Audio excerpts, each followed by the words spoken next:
Hey guys, कैसे हैं आप लोग। तो जैसा कि कल हमने देखा कि हमारे honourable prime minister Narendra Modi ji ने पब्लिक से बात की रात की 8 बजे, और उन्होंने एक इकोनॉमिक रिलीफ पैकेज की बात की, जिसका total amount 20 lakh crore rupees था, और जो कि हमारे देश में कोविड 19 महामारी से लड़ने के लिए दिया गया था। गाइस, इसमें मोदी जी ने बहुत सारी बातें की थी, आपने बहुत सारे वीडियोस भी देख लिए होंगे, तो मैं उस वीडियोस पर, उस कंटेंट पर नहीं जाऊंगा। तो आज मैं आज के कंटेंट पर जाऊंगा, जो कि हमारी फाइनेंस मिनिस्टर निर्मला सीतारमण जी ने आज बताया। हम उसकी बात करेंगे। तो फिलहाल मोदी जी की बात करें तो मोदी जी ने 20 लाख करोड़ रुपीस दिए। मोदी जी ने 5 सेक्टर पर बात की, और मोदी जी ने बेसिकली आत्मनिर्भर होने की बात की। हालांकि उनके पॉइंट में ऐसे बहुत सारे पॉइंट हैं जिसको हम क्रॉस कर सकते हैं, तो अभी हम कुछ पॉलिटिकल बात नहीं करने जा रहे हैं, और वो टॉपिक, वो कंटेंट पुराना हो चुका है, तो हम नए कंटेंट पर बात करने वाले हैं। तो गाइज, हम क्या बात करने वाले हैं आज, हम उस स्कीम को और डीप में पढ़ने वाले हैं। स्कीम का नाम क्या है? Economic relief package announce by, तो देख लीजिए, नाम इसका बहुत अच्छा है। नाम इसका है आत्मनिर्भर भारत अभियान। आत्मनिर्भर भारत अभियान। लेकिन हमारी ऑनरेबल फाइनेंस मिनिस्टर ने, अगर आपने लाइव सेशन देखा होगा, तो बोला भी कि आत्मनिर्भर का मतलब है कि सेल्फ रिलायंस होना, मतलब कि अपने ऊपर डिपेंडेंट होना। इसका मतलब ये नहीं है कि आप आइसोलेट हो जाओ, ठीक है। अब गाइस, एक बात और समझिएगा, ये आत्मनिर्भर पर जोर क्यों दिया जा रहा है? क्योंकि बेटा, कोविड 19 के बाद हर देश एक दूसरे से इंपोर्ट एक्सपोर्ट करने में डरेंगे, अपनी जरूरी चीजें यहां से वहां करने में डरेंगे। ये बात भारत को पता है, और ये बात होने भी वाली है। इंडिया ने बहुत पहले कदम उठा लिया। मैं हमेशा बोलता था, हमेशा मेरे माइंड में क्वेश्चन आता था कि भाई, मेक इन इंडिया, ये तो ठीक है, तो मेक इन इंडिया तो होना चाहिए, लेकिन मेक फॉर इंडिया क्यों नहीं होना चाहिए? तो गाइस, अभी आपको दो चीजें देखने को मिलेंगी आगे, एक मेक इन इंडिया और एक मेक फॉर इंडिया। फिलहाल वो सब आगे की बात है। तो ये जो 20 लाख करोड़ रुपीस का पैकेज था, जो कल मोदी जी ने बोला था, तो आज हमारी फाइनेंस मिनिस्टर ने बताया है कि ये 20 लाख करोड़ का जो पैकेज है, बेसिकली ये micro small medium enterprises, employ provident fund, non banking financial company, micro finance institutions, real estate, इन सबको बेनिफिट करेगा। तो आइए चलते हैं आगे स्कीम में, देखते हैं क्या क्या बातें हैं। देखिए, तो ड्यूरिंग प्रेस कॉन्फ्रेंस हमारे देश की honourable finance minister Nirmala Sitharaman ji ने मेंशन किया कि ये जो 20 लाख करोड़ रुपीस हम दे रहे हैं, ये बेसिकली 15 डिफरेंट मीजर्स के अकॉर्डिंगली दिए जाएंगे। मतलब जैसे माइक्रो स्मॉल मीडियम इंटरप्राइजेस के लिए 6 पॉइंट सोचे गए हैं, ईपीएफ के लिए 2 पॉइंट सोचे गए हैं, एनबीएफसी के लिए 2 पॉइंट सोचे गए हैं, एमएफआई के लिए 2 पॉइंट, एमएफआई का मतलब micro finance institution, real estate के लिए 1, डिस्कॉम के लिए 1, और टैक्स के लिए 3। ठीक है, तो टोटल 15 पॉइंट पर हम बात करने वाले हैं। मतलब कि ये जो हमारी स्कीम है, ये जो हमारी स्कीम है आत्मनिर्भर भारत अभियान, ये 15 पॉइंट पर काम करेगी। तो ये 15 पॉइंट कौन कौन से हैं, आइए हम देखते हैं। पहला पॉइंट, फॉर स्टैंडर्ड एमएसएमई। तो गाइज, यहाँ पे स्टैंडर्ड का मतलब है ऐसी माइक्रो स्मॉल मीडियम इंटरप्राइजेस जिन पर कोई लोन वोन की लाइबिलिटी नहीं है, मतलब जिनका नाम अच्छा है, ब्रांड अच्छा है, गुडविल अच्छी है, और जो बैंकों का एनपीए नहीं किए हैं, मतलब कि बिल्कुल सही तरीके से काम कर रहे हैं। तो ये जो स्टैंडर्ड एमएसएमई होंगे, उनके लिए भारत सरकार ने 3 लाख करोड़ रुपए का बंदोबस्त किया है, और देंगे सॉरी, ये 3 लाख करोड़ रुपए कोलैटरल फ्री ऑटोमेटिक लोन होगा। कोलैटरल फ्री का मतलब, जो स्टैंडर्ड एमएसएमई हैं, उनको बैंक से लोन लेते टाइम पर किसी भी सिक्योरिटी की जरूरत नहीं होगी, और टोटल अमाउंट 3 लाख करोड़ रुपए है। एक पॉइंट ये। अच्छा, this scheme can be availed till 31 अक्टूबर 2020। ये जो स्कीम है, ये स्कीम का मैक्सिमम टाइम लिमिट है 31 अक्टूबर 2020। मतलब सारे के सारे एमएसएमई को विद इन टाइम फ्रेमवर्क, जिन्हें भी लोन लेना है वो लोन ले सकते हैं। टोटल अमाउंट 3 लाख करोड़ रुपए। लेकिन ध्यान दीजिएगा, हम किसकी बात कर रहे हैं? हम स्टैंडर्ड एमएसएमई की बात कर रहे हैं, ठीक है। अच्छा, आगे देखिए, loan facility would be available for those firm with ₹25 crore outstanding loan and annual turnover of ₹100 crore. तो हम यहाँ पर स्टैंडर्ड एमएसएमई किसे बोल रहे हैं, अब थोड़ा सा और टेक्निकल समझिए, ठीक है। देखिए, तो ऐसे एमएसएमई जिनका टर्नओवर 100 करोड़ रुपीस है एनुअल, ठीक है, और जिन पर आउटस्टैंडिंग लोन 25 करोड़ रुपए तक का है मात्र। मतलब जैसे कोई एमएसएमई है, उसने उधार लिया है, अगर उसने बैंक से उधार लिया है, और जो उधार की राशि है वो 25 करोड़ रुपए तक ही है मात्र, और उसका एनुअल टर्नओवर 100 करोड़ रुपीस है, तभी उस एमएसएमई को इस स्कीम के अंतर्गत लोन मिलेगा। फिर समझ लीजिए, ₹25 करोड़ आउटस्टैंडिंग लोन का मतलब ये वो अमाउंट है जो अभी तक बैंक को वापस नहीं किया गया है। गाइस मैं एनपीए नहीं बोल रहा हूं, मैं एनपीए नहीं बोल रहा हूं, मतलब मेरी बात समझिएगा। मैं कोई एमएसएमई हूं, मैंने क्या किया, मैं बैंक में गया और मैंने बैंक से लोन ले लिया है फॉर एग्जांपल 100 करोड़ रुपीस का। ठीक, अब मैं 75 करोड़ रुपीस वापस कर चुका हूं, 25 करोड़ रुपीस और मुझे देने हैं और मैं दूंगा। तो ऐसे एमएसएमई जिन पर उधार बचा हुआ है केवल 25 करोड़ रुपए तक और जिनका एनुअल टर्नओवर 100 करोड़ रुपीस है, उनको ही ये स्कीम के अंतर्गत लोन मिलेगा। अच्छा, इस लोन का जो टेन्योर है वो 4 साल होगा और इसमें मोराटोरियम 1 साल का होगा, मतलब टोटल मिला जुला के 5 साल हो गया, मतलब 4 साल का आपका लोन हो गया। ठीक, और अगर किसी वजह से आप मान लीजिए बैंक को पैसा वापस नहीं कर पाते हैं तो 1 साल आप चाहें तो बैंक को पैसा वापस न करें, बैंक आपसे कुछ भी नहीं बोलेगा, मतलब 5 ही हो गया। तो 4 साल का लोन और 1 साल का मोराटोरियम पीरियड, ये भी याद रखिएगा। तो ये हम बात कर रहे हैं फॉर द स्टैंडर्ड एमएसएमई। ठीक है, चलिए आगे बढ़ते हैं गाइस और बात करेंगे अपने नेक्स्ट पॉइंट पर। और हमारा नेक्स्ट पॉइंट क्या होगा देखते हैं, 1 मिनट के लिए मुझे दीजिएगा समय। हाँ ठीक है, तो हम वापस आते हैं गाइस और अब हम नेक्स्ट पॉइंट पर बात करेंगे और हमारा नेक्स्ट पॉइंट क्या होगा देख लीजिए। अब हम बात करेंगे फॉर स्ट्रेस्ड एमएसएमई। तो फॉर स्ट्रेस एमएसएमई का मतलब ये हुआ, स्ट्रेस का मतलब क्या होता है वैसे अगर हमारी भाषा में बात करें तो गाइस स्ट्रेस का मतलब होता है चिंता। तो यहां पर स्ट्रेस का मतलब है ऐसे एमएसएमई जिन्होंने बैंक से लोन वोन जो है वो एनपीए कर दिया है, बैंक का पैसा नहीं दे पा रहे। तो ऐसे एमएसएमई को 2000 करोड़ रुपए का 2000 करोड़ रुपए का सॉरी 20,000 करोड़ रुपीस का एक सब ऑर्डिनेटेड डेप्ट दिया जाएगा। ठीक, जो कि 2 लाख एमएसएमई को हेल्प करेगा। अब ये सब ऑर्डिनेटेड डेप्ट क्या है वो मैं आपको एक्सप्लेन करूंगा। पहले आप याद रख लो कि स्ट्रेस एमएसएमई के लिए 20,000 करोड़ रुपए फंड की मतलब फंड को रखा गया है। ठीक है, देखो, the functioning of MSME which are NPA और are stress would be eligible to avail this facility. तो ये वो एमएसएमई है जो कि जिनके ऊपर एनपीए है, उन्हें हम क्या बोलेंगे, स्ट्रेस एमएसएमई। तो इनको 20,000 करोड़ रुपए तक का लोन दिया जाएगा। कैसे दिया जाएगा, यहां पे क्या लिखा है, सब ऑर्डिनेटेड डेप्ट। समझिएगा, सुपीरियर एक होता है सुपीरियर और एक होता है सबऑर्डिनेट। सुपीरियर का मतलब मालिक, सबऑर्डिनेट मतलब एम्प्लॉय। यहां पे सब ऑर्डिनेट डेप्ट का मतलब क्या हुआ, इसका मतलब यह हुआ कि गवर्नमेंट ऑफ इंडिया सीधे लोन नहीं देगी, वो किसी स्कीम के तहत। अब भाई गवर्नमेंट ऑफ इंडिया का सबऑर्डिनेट कौन है, रिजर्व बैंक ऑफ इंडिया, या रिजर्व बैंक ऑफ इंडिया नहीं, हम कोई बैंक मान लेते हैं। तो प्रॉपर डायरेक्टली गवर्नमेंट ये फंड नहीं देगा, वो किसी बैंक के थ्रू ये पैसे वैसे की व्यवस्था करवाएगा, सबऑर्डिनेटेड डेप्ट। ठीक है, तो गवर्नमेंट ऑफ इंडिया सबऑर्डिनेटेड डेप्ट देगा 20,000 करोड़ रुपए का उन सारे 2 लाख एमएसएमई को जिनके ऊपर एनपीए बकाया है। इसके अलावा देखिए, Government of India has announced to provide rupees 4,000 crore rupees 4,000 crore rupees as its contribution to the Credit Guarantee Fund Trust for Micro and Small Enterprises CGTMSE। Guys अगर आप लोग मेरा करंट अफेयर्स फॉलो करते हैं तो मैंने आपको ये पॉइंट पहले ही पढ़ा दिया था, याद करिए।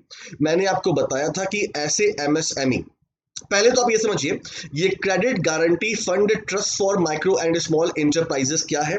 इसके तहत भारत सरकार ने बैंकों से बोला हुआ था कि आप एमएसएमई को लोन दीजिए, और अगर एमएसएमई लोग ये लोग जो अगर एनपीए करते हैं तो 50% का जो लॉस है वो हम आपको देंगे। और भारत सरकार ने इस 50% को बढ़ाकर अभी हाल ही में 75% किया है। तो ये मतलब अभी जो लॉस होगा उसका 75% गवर्नमेंट ऑफ इंडिया आपको देने वाली है, मतलब बैंकों को देने वाली है। तो यही जो एडिशनल 25% का जो लॉस गवर्नमेंट ऑफ इंडिया और बियर करेगी, इसी को हम क्या बोल सकते हैं, 4,000 करोड़ रुपए का गवर्नमेंट का एक्सपेंडिचर बढ़ जाएगा। वही सिंपल है। तो मतलब चीजें आप समझ गए होंगे, मुझे ऐसा लगता है। ठीक है, तो ये भी याद रख लीजिएगा। तो मैंने 15 पॉइंट की बात की थी, अभी हम दूसरे पॉइंट पर हैं, तीसरे पॉइंट की बात करते हैं। तो भारत सरकार ने एमएसएमई की डेफिनेशन अब चेंज कर दी है। पहले एमएसएमई को हम सर्विस और मैन्युफैक्चरिंग के केस में डिवाइड करके बांटते थे, लेकिन अभी क्या कर दिया गया है, अभी आपका इन्वेस्टमेंट और टर्नओवर के फॉर्म में हम देखेंगे। तो अगर कोई कंपनी है, कोई इंटरप्राइजेस है, उसे माइक्रो कब बोलेंगे, जब उसमें इन्वेस्टमेंट अगर अप टू 1 करोड़ रुपीस तक का होगा, आपने निवेश किया है 1 करोड़ रुपए तक का और वो कंपनी आपको टर्नओवर दे रही है 5 करोड़ रुपए तक का, तो आप माइक्रो इंटरप्राइजेस में आएंगे। ठीक, स्मॉल। अगर आपका निवेश 10 करोड़ रुपए तक का है और आपका टर्नओवर 50 करोड़ रुपए तक का है तो आप स्मॉल इंटरप्राइजेस में आएंगे। और अगर आपका निवेश 20 करोड़ रुपए तक का है और टर्नओवर 100 करोड़ रुपीस तक का है तब आप मीडियम इंटरप्राइजेस में आएंगे। ये काफी इंपॉर्टेंट है, एग्जाम में जरूर आएगा, मैं बोल दे रहा हूं, ये याद कर लीजिएगा। ये तीसरा पॉइंट है। चौथा point, for MSME having potential and which are viable. तो भारत सरकार ने उस एमएसएमई की बात की है। जैसे एमएसएमई का मतलब क्या है गाइस, आप देखो ना, कोविड-19 के टाइम पर भी बहुत सारे नए नए एमएसएमई आए जो कि सैनिटाइजर बना रहे हैं, मास्क बना रहे हैं। तो ऐसे एमएसएमई जो कि टेक्नोलॉजी को पर बेस्ड हैं और जो काफी इनोवेटिव वर्क कर रहे हैं, जो वाइबल हैं, उनके लिए गवर्नमेंट ऑफ इंडिया ने एक फंड ऑफ फंड बनाया है। देखिए मैं आपको बता दूं, ये कोई आपको एक्सप्लेन कर नहीं पाएगा what is the meaning of fund of fund. तो फंड ऑफ फंड का मतलब ये म्यूचुअल फंड का एक एग्जांपल होता है। मतलब समझिए। तो भारत सरकार क्या करेगी, गवर्नमेंट ऑफ इंडिया किसी के द्वारा मतलब कौन होगा, सिडबी होगा, मैं बता दे रहा हूं आपको पहले ही।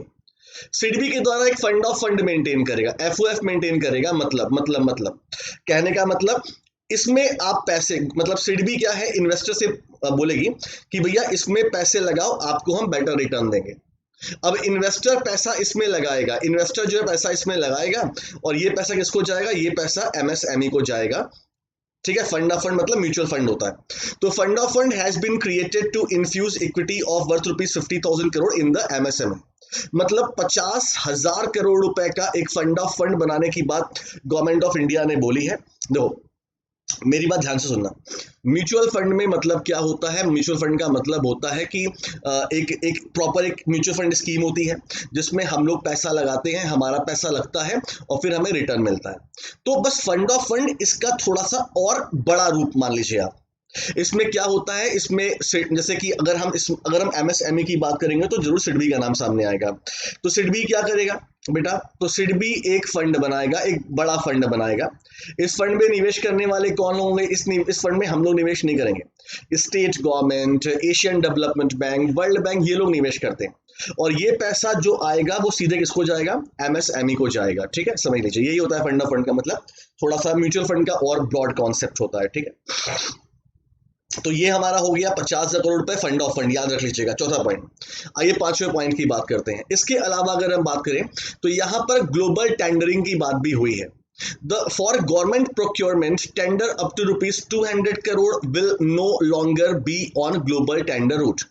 तो अगर हम बात करें 200 करोड़ रुपए तक के जो टेंडर होते हैं ना, टेंडर बेसिकली, टेंडर का मतलब आप लोग समझते हैं कि आजकल हमारे देश में कंपटीशन काफी बढ़ रहा है। बहुत सारी फॉरेन की कंपनी है, बहुत सारी इंडियन कंपनी है, सरकारी कंपनी है, प्राइवेट कंपनी है जो बड़े बड़े टेंडर्स लेती हैं। टेंडर का मतलब आप कंस्ट्रक्शन की बात कर लो, ट्रांसपोर्टेशन की बात कर लो। तो जो भी 200 करोड़ रुपए तक के टेंडर है वो ग्लोबल टेंडर रूट से नहीं होंगे। मतलब इसमें अब कोई फॉरेन कंपनी मतलब इसमें नहीं लग सकती।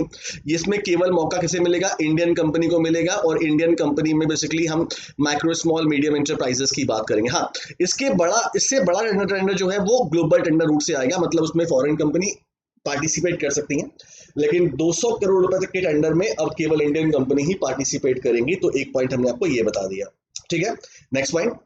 इसके अलावा गवर्नमेंट ऑफ इंडिया ने बोला है कि ऐसी एमएसएमई जिनका प्रोडक्ट काफी अच्छा है लेकिन जो कि ट्रेड फेयर्स में और एग्जीबिशन में पार्टिसिपेट नहीं कर पा रही हैं क्योंकि कोविड-19 चल रहा है, तो गवर्नमेंट ऑफ इंडिया उनके लिए ई मार्केट बनाएगा, ऑनलाइन मार्केट, ताकि एक वर्चुअल मार्केट के थ्रू एमएसएमई अपना जो प्रोडक्ट है वो सेल कर सकें इंटरनेशनल लेवल पे as well as national level पे।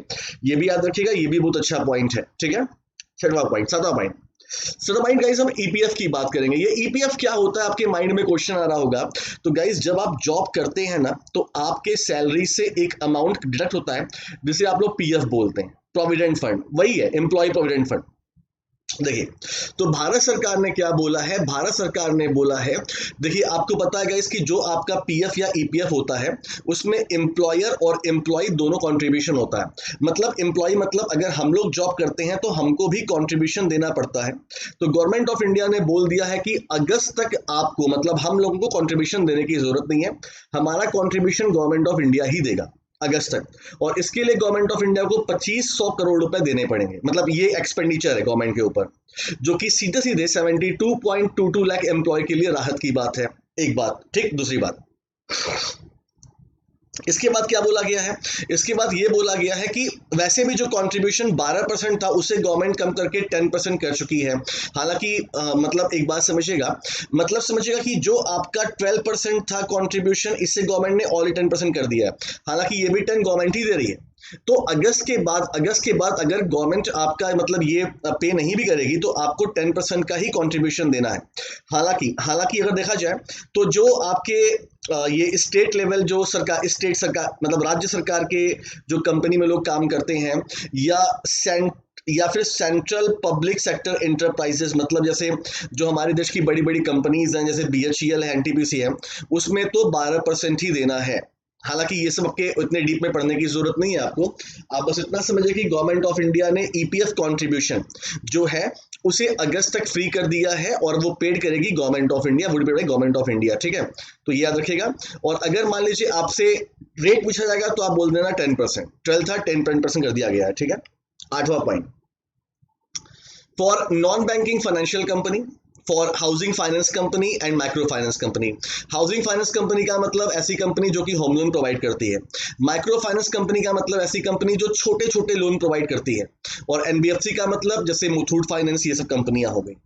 तो इनके लिए क्या किया गया है, इनके लिए गवर्नमेंट ऑफ इंडिया 30,000 करोड़ रुपए का एक स्पेशल लिक्विडिटी स्कीम लेके आ रही है, जिसके तहत क्या होगा, जिसके तहत ये जो NBFC, HFC और MFI है, ये जो भी अपने बोरोइंग इंस्ट्रूमेंट निकालेंगे जैसे कमर्शियल पेपर या CD, उन सब में निवेश किया जाएगा। गाइस आपको याद है मैंने आपको पढ़ाया था TLTRO, मैंने आपसे क्या बोला था कि TLTRO में जैसे फॉर एग्जांपल अगर हम बात करें TLTRO 2.0 की बात करें, जिसमें 50,000 करोड़ रुपए दे रही थी reserve bank of India, RBI ने क्या बोला था कि इसका 50% आपको, ये याद है ना NBF, कौन सी NBFC में मैंने आपको पूरा बताया था किस किस अमाउंट की NBFC, किस किस अमाउंट के असेट साइज की NBFC में आपका पैसा निवेश होगा। अगर आप ये नहीं जानते हैं गाइस तो कोई चिंता की बात नहीं है, अभी कल रात में ही मैंने अप्रैल मंथ का फाइनेंशियल अवेयरनेस पूरा एक वीडियो कंपाइलर दिया है, आप उसमें जाएंगे आपको ये पॉइंट और क्लियर हो जाएगा। और जिन्हें नहीं जाना है तो सिंपल सी मेरी बात समझ लें कि गवर्नमेंट ऑफ इंडिया ने क्या किया है, गवर्नमेंट ऑफ इंडिया ने रिजर्व बैंक ऑफ इंडिया के साथ मिलकर NBFC, हाउसिंग फाइनेंस कंपनी और माइक्रो फाइनेंस कंपनी, इनको लोन देने के लिए कुछ नियम बना दिए हैं। नियम के हिसाब से बैंकों को इनके बोरोइंग इंस्ट्रूमेंट में निवेश करना पड़ेगा। देखो, it will supplement RBI government measure to increase liquidity, मतलब कि रिजर्व बैंक ऑफ इंडिया भी इसमें इन्वॉल्व है, वही TLTRO की बात हम कर रहे हैं। ठीक है, तो ये याद रखना, ये भी बहुत जरूरी है। तो आप इतना समझ लीजिए, देखो यहाँ पे लिखा है government will launch 30,000 crore rupees special liquidity scheme, ठीक है, under which investment will be made in both primary and secondary market transaction in investment grade डेप्ट पेपर ऑफ NBFC। देखो, तो यहां मतलब समझो, डेप्ट पेपर का मतलब क्या होता है, उधार लेने वाला पेपर, मतलब वही कमर्शियल पेपर हो गया, CD हो गया। तो इसमें बैंकों को निवेश करना ही पड़ेगा। इसमें डीप में जाना है तो TLTRO वाला पॉइंट पढ़ लीजिए। अब वो कहाँ मिलेगा आपको गाइस, तो वो आपको मेरे कल वाले वीडियो में अप्रैल मंथ का फाइनेंशियल अवेयरनेस मैंने एक वीडियो लगाया, उसमें ये पॉइंट आपको पूरा मिल जाएगा। नेक्स्ट पॉइंट, 9वां पॉइंट देखिए, 15 पॉइंट है टोटल। ठीक है, partial credit guarantee scheme 2.0 for NBFC। देखो, क्रेडिट गारंटी स्कीम का मतलब क्या होगा, और ये भी NBFC के लिए। इसका मतलब कि गवर्नमेंट ऑफ इंडिया ने नॉन बैंकिंग फाइनेंशियल कंपनी से बोला कि भैया ऐसा करो, तुम जैसे एग्रीकल्चर या फिर कहीं पर तुम लोन वोन बांटो, ठीक, कहीं पर बांटो, अगर तुमको लॉस होगा तो उस लॉस की भरपाई हम करेंगे, पूरा नहीं करेंगे, पार्शियल करेंगे। पार्शियल क्रेडिट गारंटी स्कीम, जिसका 2.0 वर्जन आ चुका है फॉर द NBFC। अब इसे पूरा पढ़ते हैं। ठीक है, देखो, तो हम क्या बात कर रहे हैं, हम बात कर रहे हैं यहाँ पर basically bond and commercial paper की बात हो रही है फॉर सच एंटिटी। कोई बात नहीं, ठीक है। तो existing PCGS scheme would be extended to cover borrowing such as that of the primary issue of the bond commercial paper of such entities. In this, first 20% of loss will be borne by the guarantor, example government of India. ठीक है, और समझाते हैं। देखो, जैसे मान लो Muthoot finance एक non banking financial company है, ठीक, इसने क्या किया, इसने अपना मान लो 10 करोड़ रुपए का एक कमर्शियल पेपर लॉन्च किया, ठीक, मान लीजिए मुकेश अंबानी है, मुकेश अंबानी ने क्या किया, मुकेश अंबानी ने इनके 10 करोड़ रुपए के कमर्शियल पेपर में निवेश किया, और इन्हें निवेश करने के लिए किसने बोला है, गवर्नमेंट ऑफ इंडिया ने बोला है कि भैया निवेश करो। ठीक, मुकेश अंबानी ने निवेश कर दिया। अब मान लो कि मुथूट फाइनेंस को लॉस होता है और मुथूट फाइनेंस मुकेश अंबानी से बोलता है कि आपका पैसा हम वापस नहीं कर पाएंगे, तो 20% लॉस तो गवर्नमेंट ऑफ इंडिया ही भरेगा। मतलब 10 करोड़ में से 20% मुकेश अंबानी को गवर्नमेंट ऑफ इंडिया देगा। आप बोलेंगे कि भाई मुकेश अंबानी क्यों ऐसा करेगा? देखिए मेरी बात समझिए, ये मुथूट फाइनेंस कोई छोटी मोटी कंपनी तो है नहीं, है ना, ये बड़ी कंपनी है। होता क्या है गाइस, जैसे अभी कोविड-19 की बात कर लें, ठीक, कोविड-19 में सबकी हालत खराब है। अब चाहे वो एक्सिस बैंक हो, प्राइवेट बैंक, चाहे स्टेट बैंक ऑफ इंडिया हो, सरकारी बैंक, अगर आप भी मुझसे बोलोगे कि मैं स्टेट बैंक ऑफ इंडिया में ही निवेश करूं तो मैं डर जाऊंगा, क्योंकि हालत खराब है। तो गवर्नमेंट ऑफ इंडिया ने यही बोला कि देखो हालात खराब है, लेकिन हालात खराब होने का मतलब ये नहीं है कि हम कहीं निवेश नहीं करेंगे। आप निवेश करो, अगर आपको लॉस होता है, अगर आपको लॉस होता है तो 20% हम भरपाई करेंगे, ये वो बात हो रही है।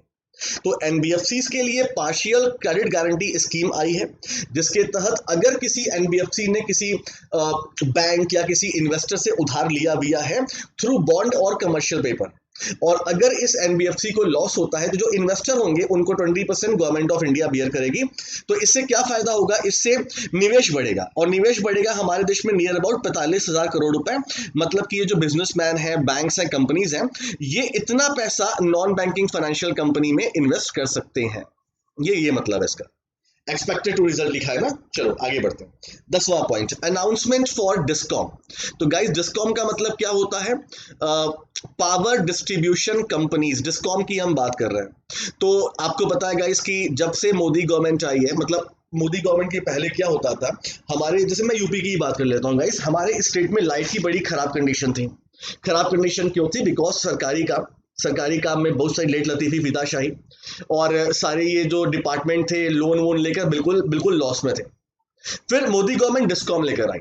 मतलब कि इसका मतलब था कि जो स्टेट के जो बिजली बोर्ड हैं उनको एक्वायर करना या उनको फंडिंग करना या टेक्नोलॉजी से उनको आगे बढ़ाना, ताकि जो ये स्टेट के बिजली बोर्ड हैं वो सब लॉस से प्रॉफिट में आ जाए।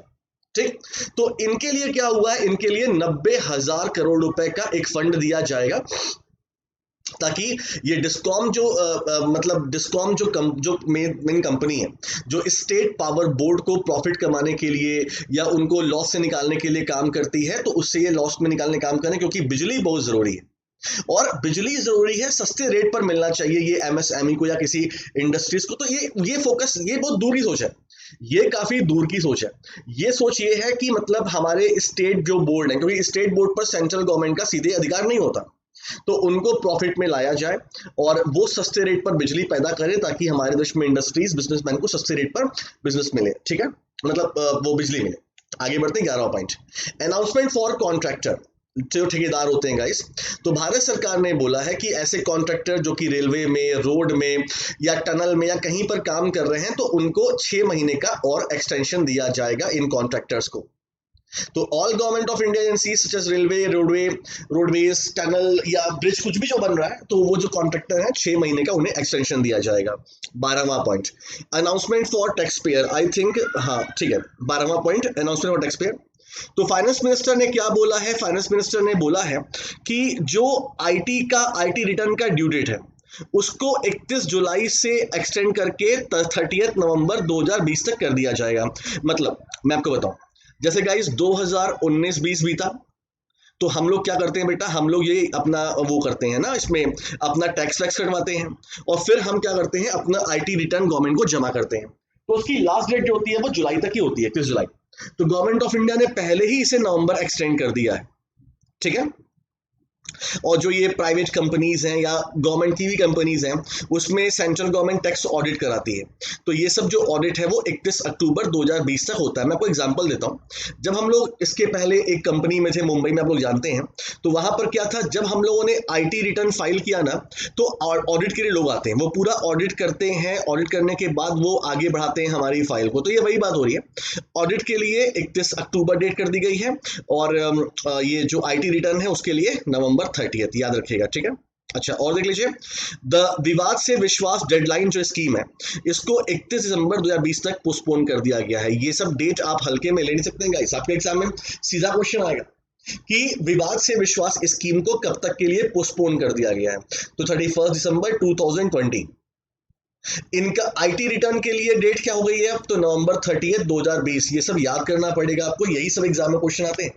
13 पॉइंट। अच्छा देखो, इसमें मैंने 12वें में मैंने आपको क्या कर दिया है, 12वें मैंने आपको 1.12 लिया है और 1.13 ले लिया है यहीं पर। ये देखो ना, उसमें टैक्स में 3 पॉइंट दिए थे, ठीक। तो कहने का मतलब क्या है, कहने का मतलब ये हम लोग पढ़ रहे हैं 14वां पॉइंट और ये पढ़ रहे हैं हम लोग 15वां पॉइंट, ठीक है। हाँ चलो। अच्छा, अब डेट ऑफ रियल एस्टेट, अब बात करें रियल एस्टेट की। तो date of real estate project under RERA, मतलब रेरा का मतलब क्या होगा इस रियल एस्टेट रेगुलेशन एक्ट। तो एक्चुअली इसके मतलब क्या होता है, जैसे मान लो कि मैं बिल्डर हूं और मैं कोई बिल्डिंग बना रहा हूं, तो बिल्डिंग के लिए मैंने रेरा में एक टाइम पीरियड दिया होगा कि भाई इस टाइम पीरियड के ड्यूरिंग इस टाइम पीरियड तक मैं ये बिल्डिंग कंप्लीट कर लूंगा, ठीक। तो अगर मान लीजिए मैं बिल्डिंग कंप्लीट नहीं कर पा रहा हूं, तब भी मुझे अब 6 महीने का एक्सटेंशन मिल चुका है। The pending project shall be extended till 6 month. तो ये याद रखिएगा, एक तो ये पॉइंट इंपॉर्टेंट है। दूसरा, date of real estate project under RERA extended, तो ये तो आपको मालूम चले गया। कोविड-19 to be treated as an event of force majeure under RERA. तो गाइस फोर्स मजूरे क्या होता है, तो अगर आप मेरा करंट अफेयर्स फॉलो करते हैं गाइस, तो आपको ये पता होगा। देखिए मेरी बात समझिएगा, ये जो डिजास्टर होते हैं ना, इसे हम क्या मान लेते हैं, एक्ट ऑफ गॉड मान लेते हैं। और इसकी वजह से अगर कोई लॉस होता है, इसकी वजह से कोई लॉस होता है, तो इंश्योरेंस कंपनी क्या बोल देती है कि नहीं नहीं, ये तो एक्ट ऑफ गॉड से है, हमारी कोई गलती नहीं है, हम आपका क्लेम नहीं देंगे। तो फोर्स मजूरे का मतलब ये हो गया कि अब आपको क्लेम देना पड़ेगा। तो अगर कोई डिजास्टर है जैसे कोविड-19 ही है, उसकी वजह से अगर रियल एस्टेट में कोई लॉस होता है, फॉर एग्जांपल मेरी कोई बिल्डिंग है, वो टाइमली कंप्लीट नहीं हो पाई, मेरे ऊपर कुछ पेनाल्टीज कुछ भी गवर्नमेंट ने या कोर्ट ने लगा दिया कि भाई आपने तो बोला था कि कर लीजिए लेकिन आप नहीं कर पाए, तो वो सब जो लॉस है वो इंश्योरेंस कंपनी मुझे पे करेगी, अगर मान लीजिए मैंने अपने बिल्डिंग का कोई इंश्योरेंस कराया हो। तो ये भी आपको ध्यान देना होगा। तो ये 15 पॉइंट गाइस थे जो कि हमारी फाइनेंस मिनिस्टर ने आज एक्सप्लेन किए हैं, और स्कीम का नाम आपको मालूम ही है कि स्कीम हम कौन सी पढ़ रहे हैं गाइस, ठीक है। तो एक बार फिर से मेन पेज पे अपने आ जाते हैं, economic relief package announce for the आत्मनिर्भर भारत अभियान। तो ये सारे पॉइंट आपको ध्यान से समझने हैं। आई होप कि मेरा ये प्रयास आपको अच्छा लगा होगा। अगर आप हमारे चैनल पे नए हैं गाइस, तो हमारे चैनल को सब्सक्राइब कर लें और वीडियो को लाइक कर दें और शेयर जरूर कर दीजिएगा। Thank you so much guys, अपना ख्याल रखिए। मिलते हैं कल मॉर्निंग में 7 AM पे for the current affairs. Thank you so much.